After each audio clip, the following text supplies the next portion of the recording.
Alors maintenant, je vais aborder les différents types de rayonnements qui vont être émis par le soleil et on va voir l'importance de se tartiner de crème solaire en été.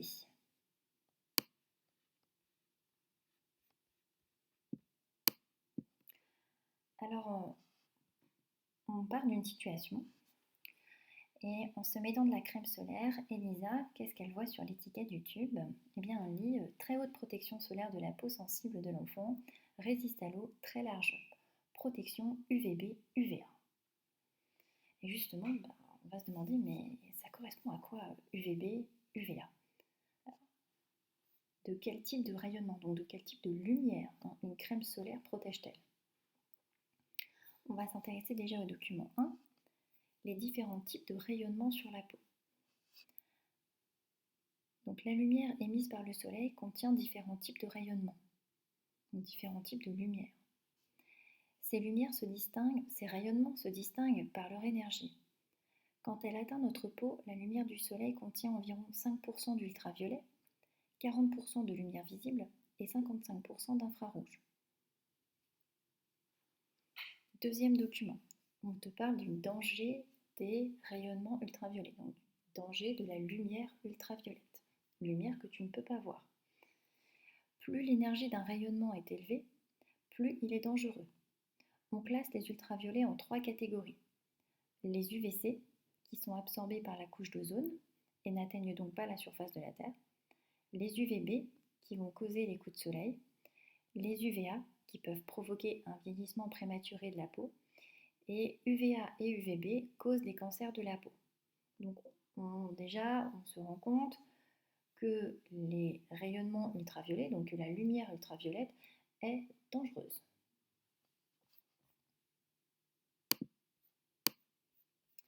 Et on te donne un troisième document avec différents types de rayonnements qu'on classe en fonction de leur énergie croissante.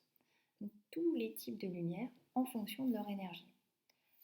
Alors, tu peux voir que la lumière visible, eh bien, elle est ici. Elle est coincée entre la lumière infrarouge et la lumière ultraviolette.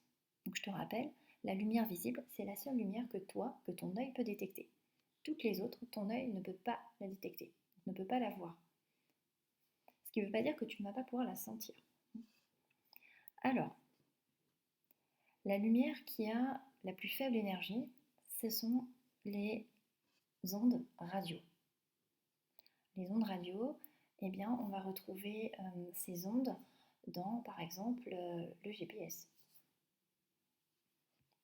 Ensuite viennent les micro-ondes. Eh bien, les micro-ondes, tu vas le trouver dans ton four à micro-ondes. Et c'est comme ça que tu vas chauffer tes aliments. Donc, pour chauffer tes aliments au micro-ondes, tout simplement, on va envoyer une lumière micro-ondes sur tes aliments. L'infrarouge, donc il y a une énergie plus importante que les micro-ondes. L'infrarouge, eh bien, juste pour te dire, toi, tu émets, sans le savoir, du rayonnement infrarouge. Pourquoi tu émets du rayonnement infrarouge? Parce que tu es à peu près à 37 degrés. Et le fait d'être à 37 degrés fait que tu émets une lumière infrarouge. Alors c'est beaucoup utilisé par les militaires qui, eux, ont des caméras infrarouges et ces caméras leur permettent de détecter des hommes la nuit. La lumière visible, donc celle que tu connais. Ensuite, une lumière qui a une énergie plus importante, eh bien, ce sont les ultraviolets que l'on a distingués en 3 parties, les UVA, puis les UVB, puis les UVC. Et tu vois bien qu'il y a un ordre d'énergie. Les UVA sont moins énergétiques que les UVB, qui sont moins énergétiques que les UVC. Après les ultraviolets viennent un autre type de lumière qu'on appelle les rayons X. Avec les rayons X, tu peux faire des radios. Et dernier type de rayonnement qui, lui, a une énorme énergie, ce sont les rayons gamma. Alors, d'où vient la lumière qu'on appelle les rayons gamma? Eh bien, ça provient de réactions nucléaires, donc de la radioactivité. Voilà, alors avec tout ça, j'espère que tu vas réussir à répondre aux questions. Les deux premières questions euh, proviennent de la lecture du document 2. La troisième question provient de la lecture du document 3. Et la quatrième question, c'est une question plus générale, une question de synthèse où on reprend ce qui est dit dans l'ensemble des documents. Alors maintenant, moi, je vais passer à la correction. Alors, on te demandait de surligner dans le document 2 les raisons pour lesquelles les laboratoires pharmaceutiques fabriquent des filtres de protection solaire. Alors, j'y vais.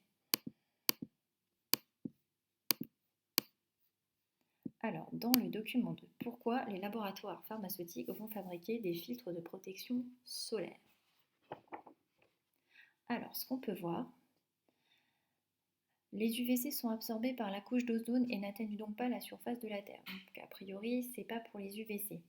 Par contre, ce qu'on voit, c'est que les UVB causent des coups de soleil et que les UVA provoquent un vieillissement prématuré de la peau et UVA et UVB causent des cancers de la peau. Donc, moi, je vais surligner, donc je vais souligner tout cela. Ça vaut quand même le coup de faire des recherches pour éviter des cancers et surtout des brûlures.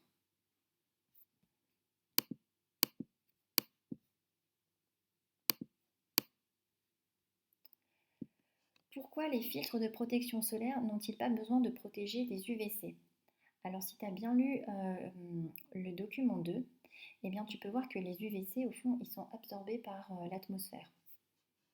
Donc, a priori, ça ne sert à rien d'avoir une crème solaire qui protège contre les UVC.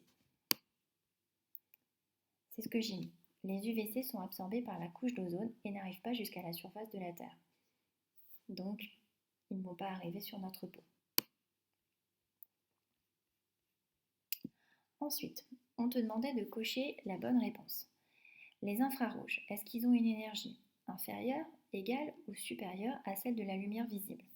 Alors, j'ai repris le document 3. Et donc, tu peux voir que les infrarouges, eh bien, ils ont une énergie inférieure à celle de la lumière visible. En revanche, les ultraviolets, l'énergie, elle est croissante dans ce sens-là, eh bien, eux, ils vont avoir une énergie supérieure à celle de la lumière visible.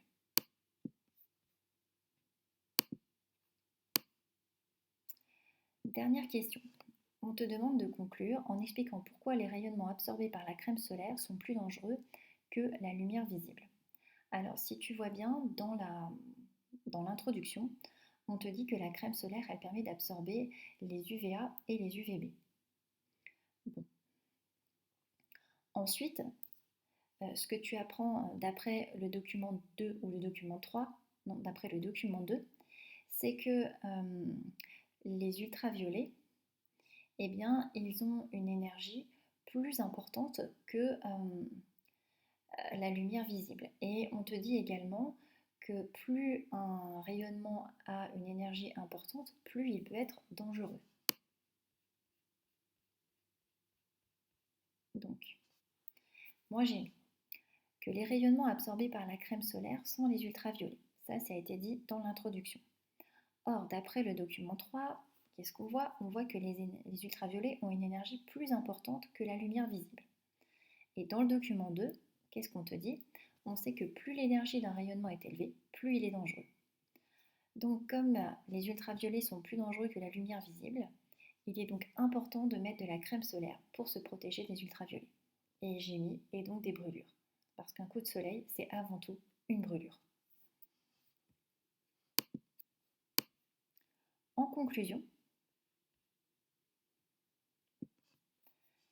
donc c'est la partie je retiens, et pour toi, ça va être la page 94. Il existe différents types de rayonnements, sachant qu'un rayonnement, c'est une lumière, et tu ne peux pas toutes les voir. On peut les classer en fonction de l'énergie qu'ils transportent.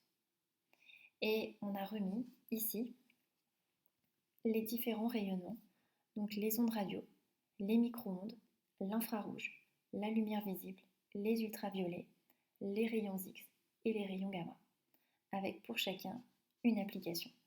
hein. Donc les ondes radio, tout ce qui est émetteur radio. Et bien dans les micro-ondes, il y a, il me semble qu'il y a le Wi-Fi. Pour l'infrarouge, je t'ai mis une image obtenue par infrarouge d'une maison. Et tu peux voir qu'au fond, les fenêtres, donc, ce qui apparaît très rouge, eh bien, ça montre les pertes thermiques de la maison. Alors, ton livre propose ici une lampe à incandescence. Alors, c'est vrai qu'une lampe à incandescence, ça émet de la lumière visible, mais ça émet aussi de la lumière infrarouge. Ton livre propose pour les violets, pour les ultraviolets, le soleil. Alors, on a vu qu'en effet, le soleil émettait dans l'ultraviolet, mais il émet également dans la lumière visible et dans l'infrarouge. La grande application des rayons X, eh bien, c'est la radiographie. Et où est-ce qu'on retrouve les rayons gamma, donc la lumière qui a l'énergie la plus importante? Eh bien, c'est dans la radioactivité.